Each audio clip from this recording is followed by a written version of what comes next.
Bonsoir une fois de plus, chers compatriotes gabonais, en vos rangs de qualité respectives. Vous êtes à l'émission Atmosphère, Pétrosphère, Stratosphère, Intervention chirurgicale électorale.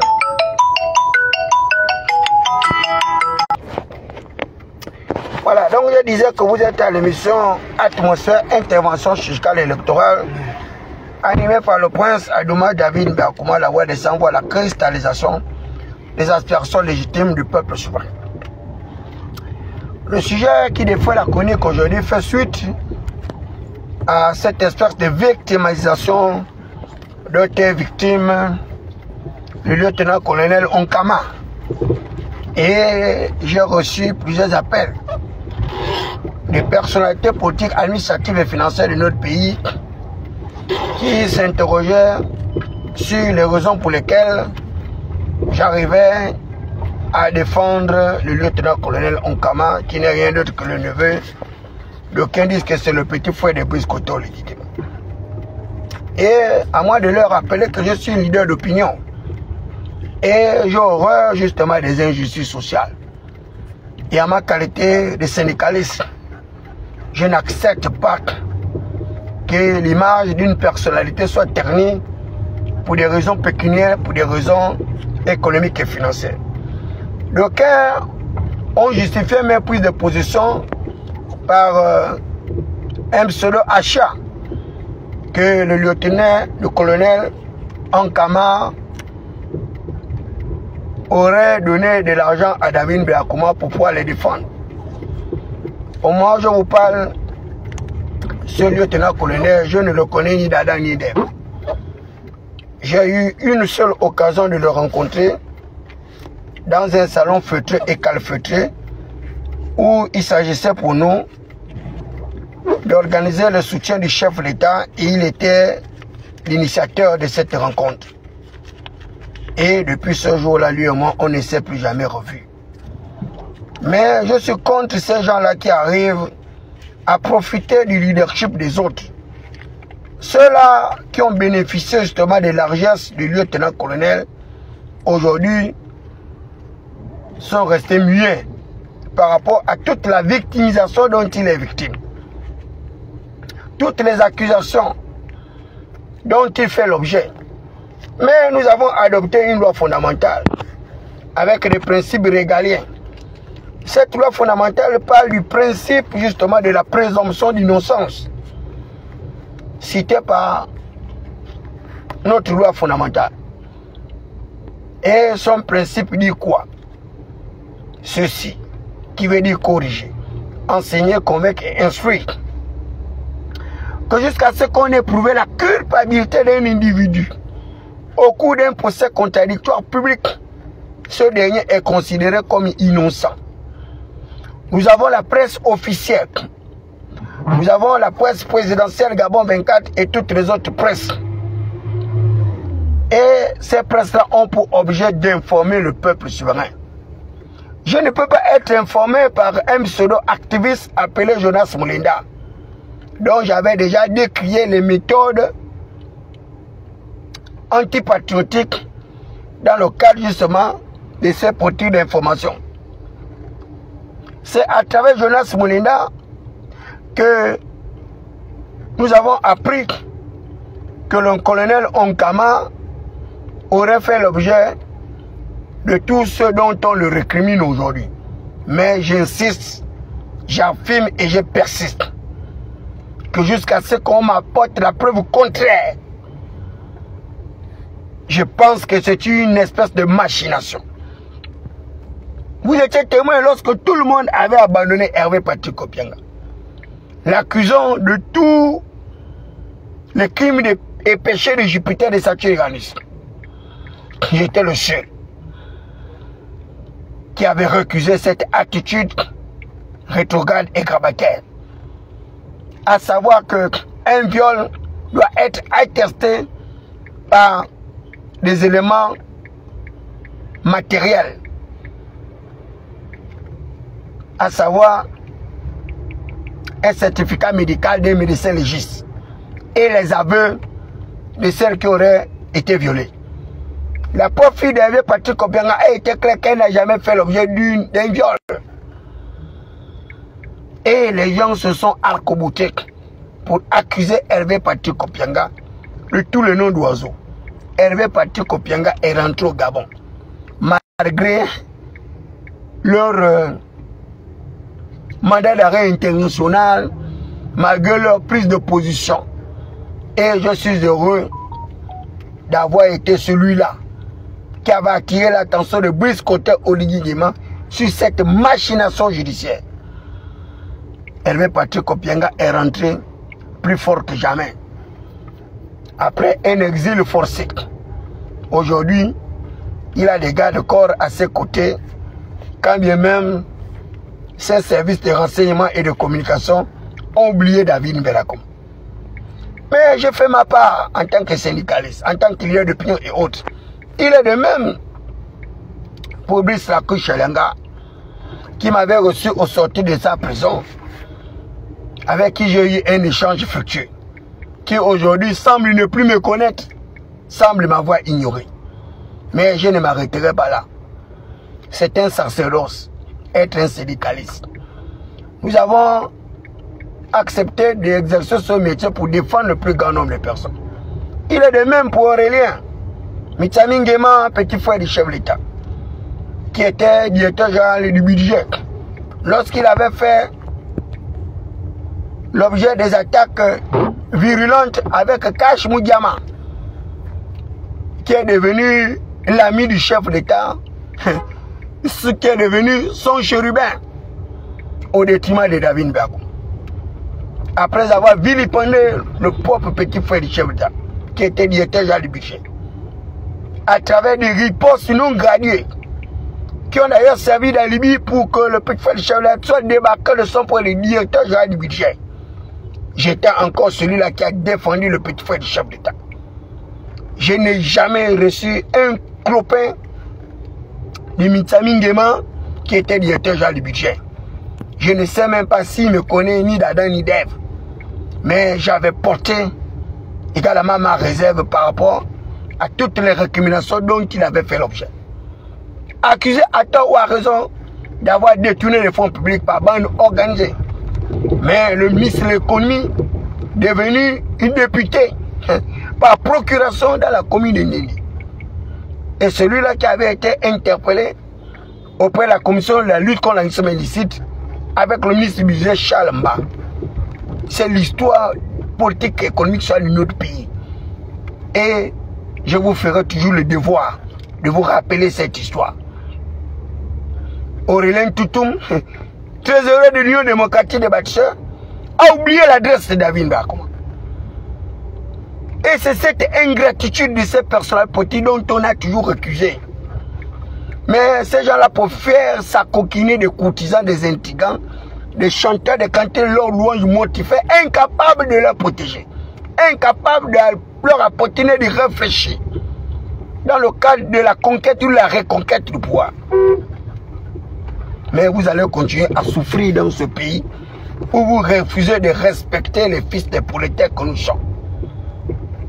Allez-y dire à qui veut l'entendre que le prince Adouma David Mbelakoum insiste et persiste que toutes les batailles contre le lieutenant-colonel Onkama, qui est le neveu du chef de l'État Brice Koté Oligui Nguema, qui est son petit frère selon les liens de consanguinité de certaines personnes, qui est accusé à tort ou à raison d'avoir soit dit enlevé un Chinois avec une rançon de 1,5 milliard. Allez-y dire à toutes ces personnes-là que David Mbelakoum insiste et persiste, qui ne croit pas à ces élucubrations jusqu'à ce qu'on m'apporte la preuve contraire. La preuve matérielle qu'il aurait accompli ce genre d'acte macabre. Parce que c'est trop facile d'accuser les gens. Mais il est difficile d'apporter les preuves de toutes ces accusations.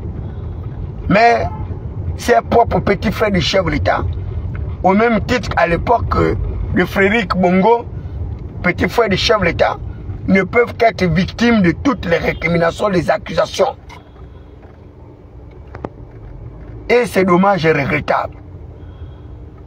Je dis bien, c'est dommage et regrettable. L'une des preuves justement des accusations, c'est l'aveu. L'aveu, c'est le fait que l'accusé avoue d'être à l'origine du crime, d'être à l'origine de tout ce dont on lui reproche. Ensuite, vous avez la preuve par témoin. La preuve par témoin, les témoignages. Plus d'autres possibilités de preuves. Mais jusque-là, on est dans les spéculations, dans les réseaux sociaux. On nous brandit des documents où il aurait été radié des effectifs de la garde républicaine et autres. On l'accuse de tous les aspects de noms d'oiseaux, mais jusque-là, il n'y a pas de preuves matérielles. Et j'insiste, je persiste, que c'est de la manipulation. Une manipulation infecte, indigeste et purulente. Parce que tous ceux qui veulent noyer leur chien leur accusent de rage. Nkama, je l'ai vu une seule fois. Et j'ai reconnu en ce personnage une certaine notoriété, une certaine humilité, une certaine détermination, un courage que vous ne retrouverez jamais au milieu des Gabonais. Les Gabonais sont des lâches, ce sont des peureux, ce sont des inaptes. Tous ceux qui ont reçu l'argent de leurs compatriotes ont disparu. Ils ne sont plus capables de venir défendre leurs bienfaiteurs. Et il en sera de même pour Brice Koté Oligui Nguema. Ces gens vont l'abandonner. Il sera seul face à son destin. Écrivez ça quand même dit. Bon, Mengom, le candidat à la mort matricule 212. David Béa, candidat à la mort matricule 213. Mon Béa, candidat à la mort matricule 214. Nous sommes trois à l'heure actuelle candidat à la mort. Parce que je refuse d'être de ceux-là qui sont en train de tenter de déstabiliser notre pays.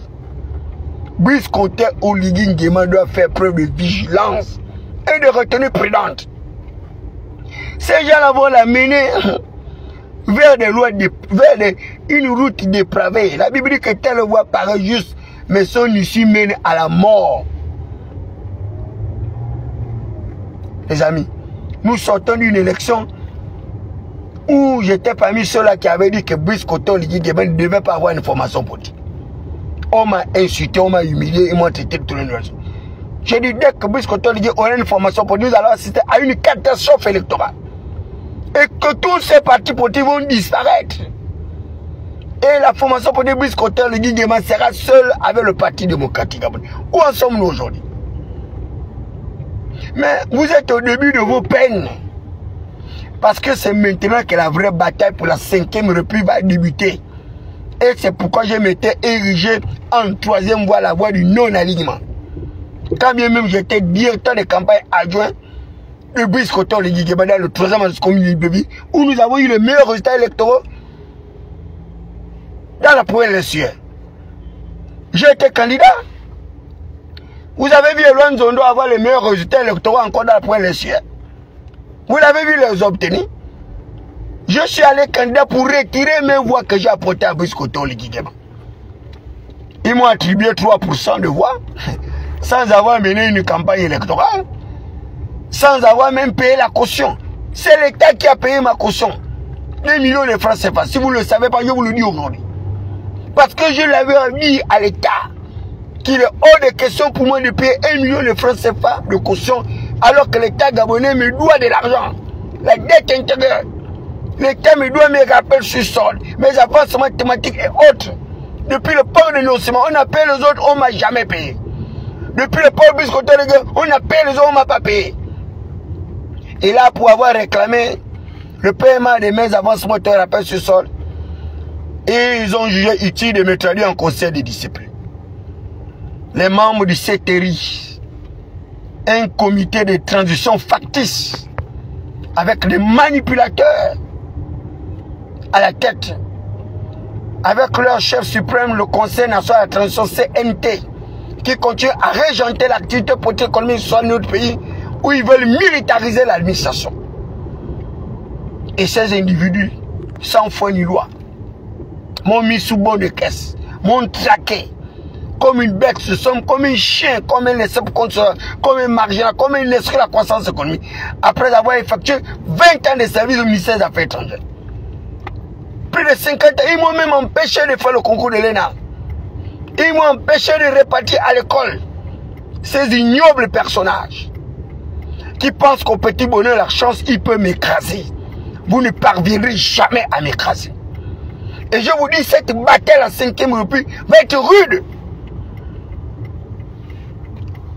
Les agents de force de sécurité ignorent illettrés, sans papier, sans qualification, sans expertise, qui veulent m'écraser, moi, le prince Adouma. De par toutes les constitutions du monde entier, les forces de défense et de sécurité garantissent les régimes librement constatés par le peuple souverain. C'est le peuple qui est le souverain. Vous ne pouvez pas militariser l'administration. L'administration publique ne fait pas le profit. L'administration publique ne crée pas la plus-value. Le service public est gratuit. Et il n'y a pas de performance individuelle dans l'administration publique. La performance, elle est collective. Parce qu'elle repose sur le principe de la technostructure. La technostructure. Mais tu vois, ils n'ont pas les papiers. Ils n'ont pas les papiers. Briscoto est entouré des inaptes, des incapables, des députés semi-lettrés, des mérignards, frappés de tétraplégies, de néplégies, de déscolarisés analphabétiques. Vous ne pouvez pas me parler, moi, le prince Adouma. Au nom de qui vous êtes qui pour tenter de m'écraser? Vous n'êtes rien. Vous n'êtes rien. Vous ne pouvez pas avoir le cerveau qui est le mien. C'est pas possible. J'ai un cerveau illuminé. Je suis enseigné par les astres, par les constellations, par les corps célestes en mutation. Vous pouvez être plus intelligent que les anges. Vous pouvez être plus intelligent que les archanges. Vous pouvez être plus intelligent que le chérubin resplendissant aux 6 ailes déployées, les 4 hommes, les 7 esprits éternels. Vous pouvez être plus intelligent que la sacrificature, le bâton de Moïse, la Vierge d'Aaron, la harpe de David dont je suis l'incarnation parfaite. Vous pouvez être plus instruit que Salomon, le père de la sagesse et l'intelligence, qui est mort en insensé. Je suis la pierre qui avait été rejetée par les bâtisseurs. La pierre qui avait été rejetée par les bâtisseurs. Je serai la principale de l'angle. Une pierre d'achoppement, un rocher de scandale. Un rocher de scandale. Un rocher de scandale. Toi, tu es franc-maçon, tu connais le père de la franc-maçonnerie. C'est mon père Salomon qui est le père de la franc-maçonnerie. Franc-maçon qui vient de franc, qui vient de franchise. Maçon qui vient de bâtisseur.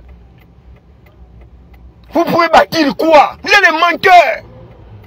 Vous avez détruit l'héritage de mon père à Plénoroti. Vous avez détruit l'héritage de ma famille au Vino. Vous avez détruit l'héritage de l'ensemble de mes frères et sœurs dans le Grand Libreville. Au nom de qui vous avez accompli cet acte macabre, cet acte sauvage, cet acte barbare. Et vous êtes content d'avoir des députés ignares, des maires illettrés. Et vous pensez que la 5e République va se construire comme ça? Dans la concussion, dans la gabégie, avec la tricherie, des députés par procuration, des députés par tutorat, par nomination, des maires. Vous êtes des blagueurs, vous êtes des menteurs. Et je vous dis, je vais vous démystifier. Je vais vous démystifier. J'étais tranquille dans mon coin. Et vous avez voulu m'emmerder. Nous allons nous emmerder dans cette 5e République. Et je vous le dis, moi, David Mbiakouma, les armes avec lesquelles je combats ne sont pas charnelles. Vous avez dit, vous allez m'amener en conseil de discipline. Je vais vous amener dans un conseil de discipline céleste. Où il n'y a aucune corruption là-bas. Aucune corruption. D'un juge, d'un avocat, d'un magistrat. Et je verrai comment vous allez vous en sortir là-bas. La Bible plaît l'état cause. Produis toi-même témoin de défense. Je suis David Mbiakouma, le fils des indignés, le fils des résignés, le fils de la tribu de l'aigle royal, le fils des tambourins, chante chaque fête, adorateur de l'Éternel. L'Éternel est mon berger, je ne manquerai de rien. Lorsque l'ennemi s'élèvera contre moi comme un fleuve, l'Esprit de l'Éternel les mettra en déroute. En el espíritu del hombre, en el espíritu del hijo, en el espíritu del Espíritu Santo. Les amis, la 5e République là, elle n'aura pas lieu. Tant que moi, David Mbakoma, vous m'avez humilié, vous m'avez clochardisé, vous m'avez flagellé pendant ce processus de reconstruction des équilibres de notre pays. Moi, je vais vous aider à tout perdre dans cette nation. Mais vous pensez que vous allez me faire perdre quoi? Vous ne pouvez pas me faire perdre ce que je n'ai pas obtenu. Dès lors que même les collaborateurs du chef d'État m'ont roulé dans la farine. On tenté de m'humilier, moi, le prince Adouma. Mais, les amis, le compte à rebours est en marche. Bon, de l'autre côté. Le compte à rebours est en marche. Hein? Dites à ces gens-là. Hein? Bonsoir, maman. Dites-leur qu'il n'y aura pas de 5e République sans la voix des sans-voix, sans David Mbakoma, sans mon empreinte digitale. Il n'y aura pas. Sans mon ADN, il n'y aura pas de 5e République. Il n'y aura pas. Et si vous insistez de tenter de vouloir m'écraser, je vous le dis, hein, ce système sera déstabilisé. Pas moi, David Mbakoma. Parce que moi, ma qualité de 3e voie, c'est moi qui va constituer l'opposition à venir. Il n'y aura pas meilleur opposant que moi dans les 5 années à venir. Allez-y leur dire que David Mbakoma a dit qu'il sera le prochain opposant. Le prochain Mambundu au Gabon, c'est moi. Le prochain Père Paul Mbabes au Gabon, c'est moi. Je suis même plus opposant qu'Alain Claude Devincé. Vous ne le savez pas. Je suis plus opposant que tous ces experts d'opposants là. Ces petits courtisans intrigants tapis dans l'homme des arcanes secrets de pouvoir. Ces petits mendiants, ces budgétivaux, épicuriens, mercantilistes et capitalistes sauvages, industriels qui n'ont rien à voir avec mon cerveau. À moi, David Mbakoma. Vous êtes des blagueurs, vous êtes des plaisantins. Je leur ai dit au ministère des Affaires étrangères, pendant que j'étais en campagne là, parce que j'avais pris 1 mois de congé pour préparer ma campagne électorale. Et ils étaient en train de me chercher. Ils m'ont encore qualifié d'absentéiste. Et les directions des ressources humaines qui ne savent même pas comment évaluer un agent public, qui ne savent même pas comment protéger un agent public. Ton propre avocat qui te condamne. Il y a qu'au Gabon, on voit ça. Une bande de... Je ne sais même pas comment les qualifier avec des cerveaux pétrifiés, frappés de néplégés et de tétraplégies. Des cerveaux en fin de vie, en fin de cycle. Moi, j'ai plus de 50 ans. Je suis plus intelligent que les enfants de 12 ans, 14 ans, 15 ans, 20 ans, 30 ans, 40 ans, 50 ans. Ils ne peuvent pas être plus intelligents que moi. C'est 60 millions de livres dans ma maison. 60 millions d'achats de livres. Donc, quand je vois ces petits niakouins là, ces économistes, des panglos, des quartiers sous-intégrés, des quartiers industrialisés ou quoi là, ils veulent s'effacer pour des illuminés, des illuminati. Oh, ils sont sortis des universités de Cambridge, d'Oxford et autres. Vous pensez que Séraphin Mundunga, vice-président, lui, il peut me parler, moi, David Mbakoma? Lui peut discuter le droit avec moi quand il dit là, il est docteur en droit, n'importe quoi. Il est docteur en droit tropicalisé. Baro Chambré, il peut me parler, moi, David Mbakoma? Lui qui est docteur en économie, agrégé de quoi là, et diplômé de l'économie monétaire, un monétariste du Fonds monétaire international, la Banque monétaire, le Col de Paris, avec une loi de finances 2026 de 3 000 milliards, avec une dette de 3 000 milliards. Et ça, c'est les économies, ça c'est les économies de pangos. Les économies qui ne peuvent pas trouver le mécanisme pour aider Brice-Côté légitimement à une véritable décision. Le renforcement des capacités. Tous les pays qui se sont développés se sont inspirés de la révolution verte qui avait été initiée par Mao Tse-tung. Le projet agraire, la lutte contre l'autosuffisance alimentaire, la lutte contre le déficit alimentaire, la lutte pour l'autosuffisance alimentaire. Nourrir la population, voilà le premier défi que la Chine a accompli. Et elle est devenue un géant économique aujourd'hui. Ensuite, une fois que vous avez accompli cette prouesse d'arriver à nourrir votre faible population d'à peine 2 millions d'habitants, vous rentrez maintenant dans le secteur secondaire, caractérisé par l'industrialisation, la transformation, sortir d'une économie de rente en une économie de production. Pour arriver à améliorer les agrégats macroéconomiques, il vous faut investir dans la recherche fondamentale, dans la recherche appliquée, dans le développement de compétences, le développement infrastructurel. Mais Tibobi Sangou, il n'y a pas les papiers. Même ma fille qui est derrière, elle est plus intelligente que vous. Vous êtes des blagueurs. Vous pouvez m'enseigner l'économie. Vous faites ça comment? Une fois vous êtes arrivé à la transformation de l'économie de notre pays, à travers la mécanisation, le machinisme, le progrès technique, le progrès scientifique, le progrès technologique. Vous êtes des blagueurs. L'uranium de Mounana est transporté chaque jour. Mais Mwanda Mounana, c'est la ville la plus pauvre de tout notre pays. Alors qu'on transforme le manganèse de Mounana en plutonium enrichi en énergie nucléaire. Satan 3 comme l'URSS aujourd'hui en train de rivaliser d'adresse militaire aux États-Unis d'Amérique grâce à l'uranium de Mounana. L'uranium de Mounana. Le Gabon a tout pour se développer, mais le Gabon a des piètres exécuteurs, des piètres dirigeants qui ne comprennent rien, des mécanismes économiques et financiers. Il n'y a pas les papiers. Bissangoubé, il n'y a pas les papiers. Ils n'ont rien, il n'y a pas les papiers. Il n'y a pas les papiers. Bissangoubé, il n'y a pas les papiers. Mais Bissangoubé, il n'y a pas. Il n'y a pas. Ailleurs, on transforme la poubelle en énergie électrique. L'électrification des populations. La poubelle. Ils ont la SCG avec tout le cours d'eau. Le Goué avec ses affluents. Le Congo, le Kano, tout. Le Gabon est couvert à partir de 80% des espèces halieutiques, donc l'eau. Sans compter des espèces végétales, donc la forêt. Mais il n'y a rien. Les Gabonais n'ont pas l'eau potable. C'est pas possible. Ils ne sont pas capables de transformer même l'eau de la mer là-bas, l'eau salée, en eau minérale. Ailleurs, tu pisses, tu prends tes urines, on met dans un verre d'eau. On met un filtre sélectif et tu as l'eau potable. Tes propres urines. Et ils parlent de développement. Ils vont, non, vous ne pouvez pas. Vous allez blaguer, vous allez plaisanter. Là, nous sommes seulement dans la première transformation. Le manganèse en énergie nucléaire. Et vous avez l'or maintenant en économie monétaire. L'or est transformé en monnaie par des réserves d'or comme ça se fait justement au Burkina Faso. Et vous n'avez pas les papiers, Sangoubé.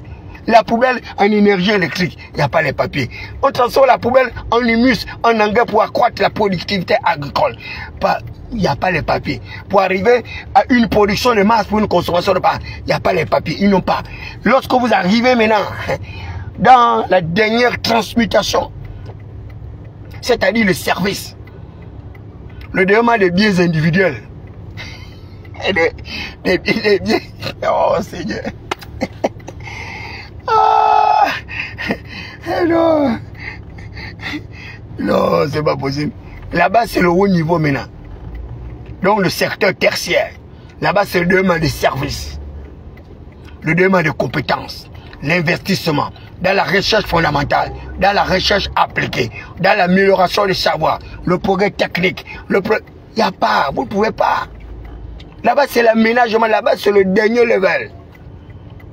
Parce que ce dernier level va vous entraîner maintenant dans, comment on appelle ça, dans les loisirs. Donc les besoins primaires sont satisfaits, les besoins secondaires sont satisfaits. Maintenant, là, vous faites la fête. Hacia la fiesta. Es la hora de hacia la fiesta. Il n'y a pas. Les pays africains sont des négriers esclavagistes. Vous voyez des dirigeants qui ont plus de 90 ans, 93 ans. Ils ont frappé des néplégiés, des tétraplégiques politiques. Mais ils poursuivent un 8e mandat. Face à une population déscolarisée, analphabète, une population clochardisée, une population mendiante. Lorsque vous voyez la gueule des Camerounais, comment ils insultent Biscoto Ligigama. C'est pseudo-panafricanisme de mauvaise alloi, ils ignorent des illettrés. Ils ignorent des illettrés. Ils insultent notre président Biscoto Ligigama, qui a organisé les élections présidentielles, qui a organisé les élections référendaires, qui a organisé un code électoral avec inclusivité, sans infusion de sang, sans bagarre, sans rien, sans contestation. Mais regardez ce qui se passe au Cameroun. Regardez ce qui se passe en Côte d'Ivoire. Regardez ce qui va se passer dans l'ensemble des autres pays de la sous-région. Et c'est pourquoi Biscoto Ligingema l'a dit à qui voulait l'entendre. que la transition gabonaise va être enseignée dans le pôle d'excellence académique, diplomatique des pays industrialisés. Aux États-Unis, à Oxford, à la Sorbonne et autres. Parce que la démocratie gabonaise, avec sa transition, est un véritable mode de leadership. Mais regardez là où nous ont amenés. Dans le dernier virage de cette transition, avec des élections tronquées, des élections contrefaites et falsifiées, avec une exaltation du monopartisme, avec une chambre monocolore bicamérale, avec le conseil municipal bicaméral. Non, c'est pas possible. Non, Brice Oligui ne peut pas accepter ce qui vient de se passer au Gabon. C'est une honte. Et ces crabes staliniens, ces grégaires analphabétisés ont tout fait pour détruire justement le processus transitionnel de Brice Oligui pour que le monde entier puisse se moquer de lui. Et le Gabon est devenu la risée et la moquerie à travers des élections contrefaites des députés par procuration, des maires par tutorat, protectorat, avec des conseils municipaux départementaux, sortis de l'ombre de Jupiter, des statues d'Uranus, sortis des 4 points cardinaux du Sangoubé. Il n'y a pas les papiers. Il n'y a pas les papiers. Il n'y a rien. Ils n'ont rien. Ils n'ont rien. Ils sont obligés de m'amener en conseil de discipline. Certainement pour m'enlever du travail. Parce qu'ils veulent m'assujettir. Parce que si je suis insoumis, ils veulent me clochardiser. Ils veulent me transformer en mendiant. Après avoir détruit tout le patrimoine de mon père, 5 villas plus une maison en étage, plus encore 2 autres villas à pleine rôtie, sans compter le refus de paiement justement des maisons de mon père, parce que ce sont des agents publics qui louent les maisons de mon père à pleine rôtie. Et je dis mais à pleine rôtie, OIM. Lorsque vous avez un procureur qui loue la maison de quelqu'un en province, c'est que ce n'est pas n'importe quelle maison. Lorsque vous avez un directeur qui loue une maison d'un combattant en province, c'est que ce n'est pas n'importe quelle maison. Et mon père n'a fait que cela, c'est lui le véritable bâtisseur. Et il n'a jamais détruit la maison de qui que ce soit. Et ils ont détruit les maisons de mon père. Et ils ont donné les maisons qu'Ali Bongo m'avait construites, dont je leur avais indiqué. Quand les dit à Brice Oligui qu'Ali Bongo a construit plus de 1080 maisons à Bikele. Ils sont allés réfectionner ces maisons. Au lieu de les donner aux ayants droit, ils ont donné ces maisons aux courtisans pseudo, activistes à la peau crochue de Brice Oligui. On leur a attribué les maisons à tort, alors qu'ils étaient les premiers à m'insulter pour avoir défendu justement le patrimoine de mon père. Un Éric Otété avec une maison obtenue dans des conditions macabres alors qu'il était le premier à venir prendre la part de ceux-là qu'on avait cassé les maisons. À venir recuser ceux-là qu'on avait cassé. Vous voyez des gens comme ça? Ils ont même amené au palais du Brice Oligui des gens donc qui n'avaient même pas perdu les maisons. Des gens qui n'ont même pas su se défendre. J'étais le seul à avoir défendu toute cette communauté. Mais ils ne m'ont pas amené à la présidence de la République au point de Brice Oligui parce qu'ils savent qu'ils ont un litige là-bas pour m'avoir roulé dans la forêt, pour m'avoir volé. Après notre audience avec le chef de l'État. Mais je vous le dis que vous ne le vouliez pas, les amis. Ma prochaine rencontre avec Brice Oligui va sceller votre sort. Et cette rencontre se fera dans le plus bref délai. Dans le plus bref délai, elle se fera. Parce qu'encore un peu de temps, Brice Oligui enverra ses services spéciaux d'appeler David Bakoma. Parce que c'est le seul qui a la solution à la crise. La crise à venir. Parce que vous allez vivre dans les conditions les plus précaires. Les instruments macroéconomiques vont se détériorer. Vous allez vivre une crise économique et sociale aiguë. Et sans ce jour-là, vous vous souviendrez de moi, David Bakoma. Je suis le Joseph du temps. Donc, faites ce que vous voulez, continuez à blaguer avec votre vie, mais moi je n'ai rien perdu que je n'ai pas gagné. C'est lorsque tu as gagné quelque chose que tu peux craindre d'avoir tout perdu. Et je vois les gens m'appeler, oh non, arrête de prendre d'appart dans Kama, Lamar ou quoi, le sait même pas comment l'appelle, le petit frère du président Machin, comme si je le connaissais. Ils vont même jusqu'à dire qu'il m'a payé, lui là il peut me payer, il peut me donner quoi. Quel argent lui il peut me donner? Il est là aujourd'hui, il est vilipendé, il est insulté, il est humilié. Vous avez vu quelqu'un prendre sa part? Au Pianga avait une société de plus de 7000 personnes. Vous avez vu les gens prendre la part de Pianga? Il ne peut pas. Moi, je suis le seul, je suis la voix autorisée pour défendre le peuple souverain. Même Brice Koto Lidi Djemel le sait que moi, je suis une voix autorisée.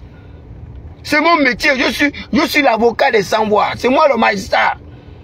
Des opprimés, des laissés pour... C'est moi qui joue le rôle. C'est pas vos juges corrompus, là, vos magistrats corrompus, vos avocats corrompus, c'est faux. Voilà. Hein? J'ai dit à Madeleine Berg qu'elle doit être élue là-bas, elle était élue. J'ai dit à Willy qui doit être élu là, il est élu. J'ai dit à Gaillard qui doit être élu, il est élu.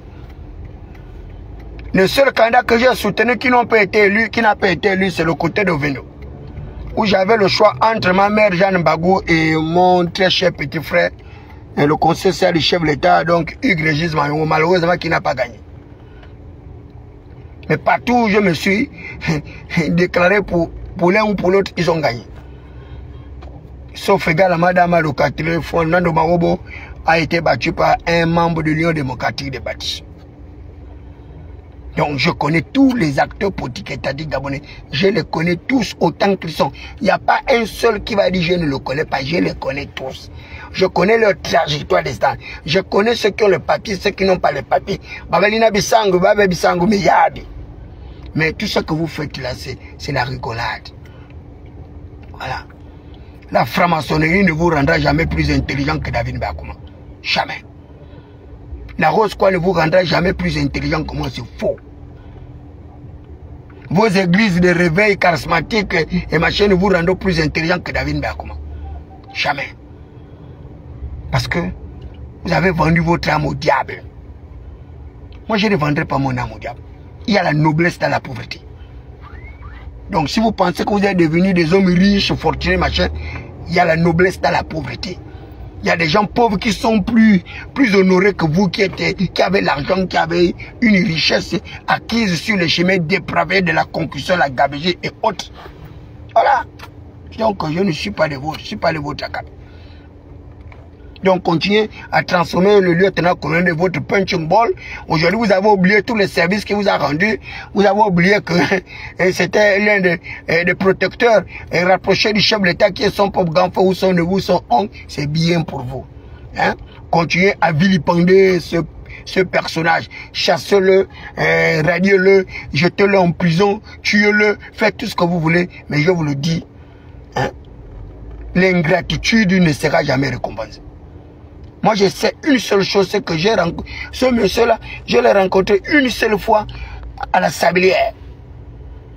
Lorsqu'il s'était agi d'appeler toutes les personnes, tous les activistes qui sont susceptibles d'apporter et de réfléchir au chef de l'État. J'avais été invité à raison par mon frère Bitom. Parce que ces gens-là avaient refusé même de m'inviter. Et ils le savaient. Et ce jour-là, on a failli nous faire partir sans même nous payer le taxi. J'ai dit, vous m'avez déplacé, vous payez mon taxi. Ils nous avaient donné 1 ou 2 millions là-bas pour nous partager. J'avais eu 30 000. C'est le seul jour-là où j'ai vu le monsieur là, qu'on appelle Nkama la Camaro, quoi, je ne connais même pas. Oh, j'ai appris même que c'était le petit frère du président ou son neveu, quoi. Je ne le connais pas. Moi, je ne défends pas les gens par motif d'intérêt.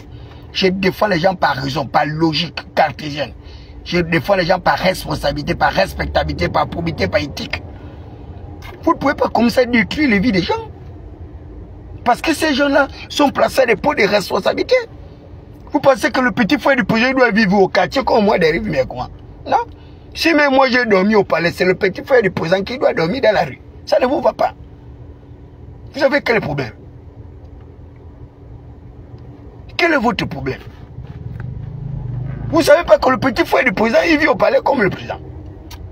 Vous avez haï ce type-là, il vous a fait quoi? Vous l'avez accusé de tout le monde. Oh, c'est un tueur, c'est un meurtrier, c'est un tortionnaire, jusqu'à présent, il n'y a aucune preuve que vous apportez de tous les méfaits dont vous l'accusez. Vous êtes méchant. Et un jour, vous payerez très cher le prix de cette forfaiture. Donc j'invite mon frère Nkama avec sa famille, je ne sais pas si c'est la Camaro ou quoi là, ils ont même un nom là bizarre, compliqué là. Mon petit frère. Les gens posent même la question de savoir qu'il a fait comment pour se retrouver lieutenant-colonel à son âge. Vous êtes des malades. C'est lui que vous allez demander comment il a fait. Vous vous êtes retrouvé en catégorie AIH, A1, A2, hors catégorie. Vous étiez les méritants. Vous avez bénéficié de pouvoir discussionner le chef d'État, l'article 23-21. Vous parlez de quoi? Pourquoi vous êtes haineux comme ça? Vous êtes jaloux. Vous êtes des gens méprisants. Depuis ça, vous n'avez rien. Voilà. Moi, si j'étais le petit frère de l'Église, si même le président voulait m'envoyer à l'étranger comme ambassadeur, j'ai refusé. Si le président voulait me nommer comme conseiller du ministre des Affaires étrangères, j'ai refusé. Est-ce qu'il m'avait demandé les papiers quand là, il voulait me nommer? J'ai dit, monsieur le président, je n'ai pas besoin de ça. Il m'a dit, tu veux quoi? J'ai dit, tout ce que j'ai besoin, c'est de vous servir. Mais dans l'honnêteté et dans la discipline. Je ne veux plus répartir là-bas. Je veux tout simplement vous servir dans l'honnêteté et la discipline. Et je ne ferai jamais le courbette. Si vous faites bien, je dirais que vous avez bien fait. Si vous faites mal, je dirais que vous avez fait mal, monsieur le président. Donc, vous qui êtes en train de détruire la notoriété du chef de l'État, sa noblesse, sa trajectoire destinante, vous serez les plus grands perdants. Ceux qui complétaient comme Ali Bongo aujourd'hui ont tout perdu. Ils regrettent maintenant. Vous avez la chance, Oligui vous a mis en haut. Pendant la transition, il vous a nommé 2 ans. Nous, on n'a rien eu. Aujourd'hui, parce que vous avez perdu un poste de député, de maire, de sénateur, vous êtes maintenant en train de maudire Oligui Nguema avec sa femme, avec ses multiples épouses et ses multiples enfants. Vous êtes des mendiants, vous n'êtes rien, vous êtes des pauvres types. Et vous allez galérer comme moi. Voilà. Vous allez dormir dehors, la belle et toi comme moi. Vous allez devenir sans-abri. Mais, allez-y dire Oligui Nguema que Thierry a dit que les 5 maisons de son père que tu as cassées, plus la maison en état de sa soeur, et les 2 autres, il vit là au Yem. Donc, 7 maisons plus maison en état. Il ne va jamais te laisser dormir en paix. Tant que tu n'auras pas rendu les maisons là, il ne va pas te laisser dormir en paix. Voilà. J'ai même préféré qu'on me tue, que je meure, que de laisser Oligui Nguema accomplir une telle injustice à mon égard. Alors qu'il m'a reçu, j'ai bu, j'ai mangé avec Oligui Nguema le café pendant 4 heures de temps. Un misérable comme moi. Et j'ai conseillé Oligui Nguema. De tous les conseils que je lui ai donnés, il n'a même pas respecté un tiers même de tous ces conseils-là. Et il est en train de vivre ce que je lui avais averti qu'il va vivre. Voilà. Hein? Le moment venu, tout le monde va abandonner Oligui. Il sera seul face à son destin. Pire qu'Ali Bongo Nguema. S'il ne se ressaisit pas, lui-même il va vivre ce qu'il va vivre. Allez-y lire le dernier recours, comment on a dit ça? La dernière, le dernier poste de Brice Lacoste Chalanga. Allez-y lire le dernier poste de Brice Lacoste Chalanga. Dans le dernier poste de Brice Lacoste Chalanga, il y a une prophétie cachée à l'intérieur. Même lui-même, il ne sait pas qu'il est inspiré pour écrire ce qu'il écrit là. Le dernier poste de Brice Lacoste Chalanga, il y a une prophétie envers le chef d'État qui est contenue à l'intérieur. Mais je ne vous dirai pas, je suis un fils de prophète. Je suis un oracle.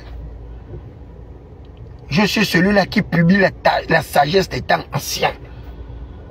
Vous ne pouvez pas protéger Brice Oligui Nguema mieux que moi, David Bakoma. Vous ne pouvez pas. Parce que vous voyez ce qui est physique, ce qui est matériel. Moi, je suis dans le cosmos, dans la métamorphose. C'est pourquoi, dans mes émissions, j'ai commencé par l'atmosphère.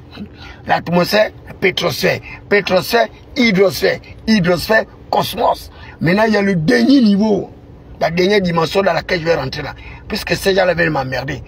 M'amener en conseil de discipline. Je vais les amener dans ce conseil de discipline. Eux, ils vont tout perdre. Je vais les amener, ils vont tout perdre. Parce que je vais invoquer les cieux, les astres lumineux, les constellations. L'univers viendra à mon secours. Et ces gens-là vont tout perdre avec les membres de leur famille. Tant qu'ils ont voulu m'écraser, me réduire au silence, les amis.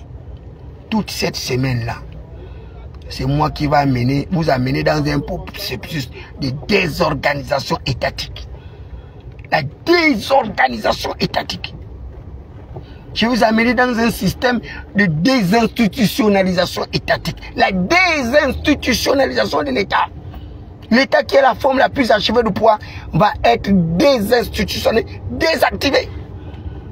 Parce que la personnification du pouvoir que vous êtes en train de chercher là, vous ne connaissez pas les méfaits, les conséquences de cette personnification du pouvoir. Cette individualisation du pouvoir a des conséquences. mais vous ne saurez pas ces conséquences-là. Moi, je sais là où vous allez vous arrêter. Dans votre 5e République. Hein?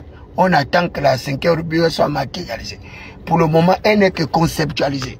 Donc vous pouvez vous réveiller un bon matin avec une 5e République qui n'a jamais existé. Qui n'a jamais existé. Mais qu'à Dieu ne plaise. Voilà. Que Dieu protège Biscoto Ligigema avec sa famille. Qui protège nos institutions démocratiques et républicaines. Quand bien même c'est des institutions qui ont été galvaudées par des espèces de tricheurs plus malins que d'autres tricheurs. Et des tricheurs qui commencent à se plaindre aujourd'hui que les autres auraient fait usage justement de l'usage des artifices, donc du surnaturel. Ils ont Marie-Madeleine a utilisé le fantôme pour battre le ministre de la communication. Il a cru que tout le monde se battait avec les mêmes armes, mais malheureusement pour lui, les autres ont utilisé les reliques ancestrales. Ils ont fait sortir le Moukoué pour gagner les élections. Et c'est ça la politique. C'est ça la politique. Donc, allez-y dire à mon frère Ngonjo que sa défaite là, elle a fait perdre le réseau. Voilà. Tous les ministres qui ont été battus là ne feront plus partie de l'architecture gouvernementale. Et j'invite le chef d'État Biscoto Ligingema à se débarrasser de tous les ministres qui ont gagné l'élection. Tous doivent aller à l'Assemblée nationale. Voilà, Coligi prend d'autres personnes qui vont aller au gouvernement. Parmi ces personnes, même les bâtis, il y a eu des bâtis qui ont fait des bons scores. Comme au 6e arrondissement, une femme là, je ne sais même pas comment on l'appelle en Tchamou, quoi, là, elle avait un nom bizarre, là, une femme là, qui arrivait jusqu'au 2e tour. Il y a également au 5e arrondissement, une femme qui s'est beaucoup débrouillée pendant la campagne. Voilà, il y a des gens comme ça qu'on peut récupérer. Si ce n'est pas au gouvernement, même conseil social du chef de l'État, pour arriver à un climat apaisé. Parce que le président de la République rassemble les Gabonais. Il n'est pas le président de la République de l'Union démocratique des bâtis. Et je vous le dis, le chef de l'État ne me laissera pas mourir de faim. Il dit que lui, il sait que tu ne le laisseras pas mourir de faim. Donc ne soyez pas étonnés lorsque le chef de l'État va m'envoyer manger ma galette quelque part, là, comme vous avez mangé pendant 2 ans. Hein? Vous allez m'accuser d'être exécution, franc-maçon, bien d'être homosexuel. Voilà, je ne le serai jamais. Je ne suis pas des vôtres. Mais je sais que, par les lois de la Providence, que Biscoto Ligigema sait qu'on m'avait roulé. Et qu'il ne va pas laisser les gens me rouler une seconde fois. Donc, monsieur le président, faites œuvre utile. Il faut restaurer ma dignité de prince Adouma. Voilà. Respectez votre parole lorsque vous m'avez reçu. Un chef d'État ne ment pas. Un chef de l'État ne ment pas. La parole du chef de l'État est une loi. Un chef de l'État ne ment pas. Vous pouvez pas ne pas respecter votre promesse, monsieur le président, à mon égard. Et les petits nyakouins du mon ministère, là, ces petits mendiants là qui cherchent les petits pots de chef de service, des directeurs, des ministres, je vous ai dit que j'ai cherché ça. Le président m'a reçu et il m'a proposé tous vos postes là, des mendiants que vous cherchez là. Moi, j'ai refusé. Il m'a dit, tu veux quoi? J'ai dit, monsieur le président, je veux seulement vous servir. Je veux tout simplement légitimer et légaliser votre pouvoir. Là, le pouvoir était légitimé et légalisé, mais par des voies contrefaites. Alors que moi, je voulais l'amener dans une légitimation par des voies célestes. Le tout est accompli. Tout est accompli ainsi par l'Éternel. En el espíritu del hombre, en el espíritu del hijo, en el espíritu del Espíritu Santo. Allez, goodbye. Hasta mañana. Mais les amis, vous allez souffrir. Dans la 5e, vous allez manger les galettes sans beurre, sans chocolat. Pendant que les autres vont manger le salami, vont manger je ne sais même pas les pizzas, vous serez à l'eau sec. Voilà, l'eau des égouts de la SCG, c'est l'eau là que vous allez boire comme moi je bois là. Mais vous allez tomber malade. Moi je bois l'eau là, je ne tombe pas malade. Il n'y a pas les calcaires, il n'y a rien. Parce que je suis habitué. J'ai toujours vécu dans la misère, la pauvreté, donc ça me dit rien. Voilà. Donc faites comme vous voulez. Mangez vos milliards, faites votre belle vie, c'est bien pour vous. Voilà, je n'ai pas besoin de ça. Mais sachez-le que j'ai vécu longtemps au palais. Donc c'est pas la bonne belle nourriture du palais là que vous pouvez dire que je n'ai pas mangé. Et je voudrais rendre un témoignage mérité à ma fille Malika Bongo Iniba qui m'avait permis justement de vivre au palais pendant plusieurs mois, mangeant, buvant, protégé par les agents de sécurité aujourd'hui qui me méprisent qui me vilipendent, qui cherchent même comment m'arrêter. Oh, Aziz omete po Suzana Keta mdeko barala shuna kade tozezo kotobi soban eroba maresa kuna shada baliluzana.